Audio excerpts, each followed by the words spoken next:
चार दोस्त 12वीं पास करने के बाद एक होटल में छोटी सी पार्टी कर रहे होते हैं और बातों ही बातों में चारों डिसाइड करते हैं कि आज से 40 साल के बाद आज ही के दिन 1 जनवरी को हम फिर से यहीं मिलकर पार्टी करेंगे।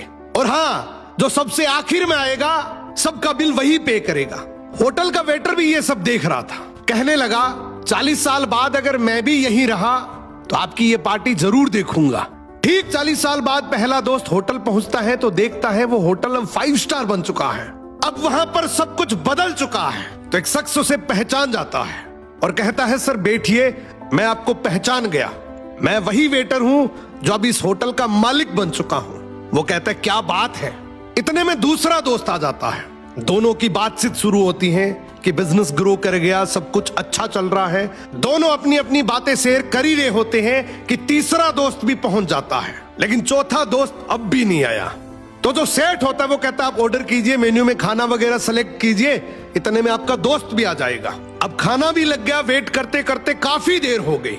उदास मन से ये तीनों दोस्त डिनर शुरू कर देते हैं। तीनों ने डिनर कर भी लिया लेकिन चौथा दोस्त अब भी नहीं आया।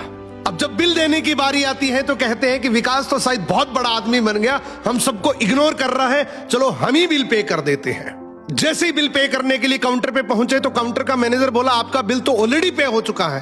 अब तीनों अपने चौथे दोस्त के ना आने की शिकायत करते करते होटल से बाहर निकले ही थे कि तभी एक सरकारी गाड़ी वहां आकर रुकती है। उसमें से एक लड़का उतरता है और तीनों के पैर छूते हुए कहता है मेरे पापा टीचर बन गए थे, मुझे कलेक्टर बनाने के काबिल कर दिया, लेकिन अफसोस मेरे पापा आज से 1 महीने पहले ये दुनिया छोड़कर चले गए। उन्होंने आखिरी वक्त में आपके इस वादे के बारे में मुझे बताया था और कहा था कि जब तीनों पार्टी खत्म कर ले तो उसके बाद तू वहां जाना और पेमेंट वगैरह कर देना। लड़का हाथ जोड़कर बोला मेरे पापा अब इस दुनिया में नहीं रहे, उनका वादा पूरा करने के लिए मैं आया हूं।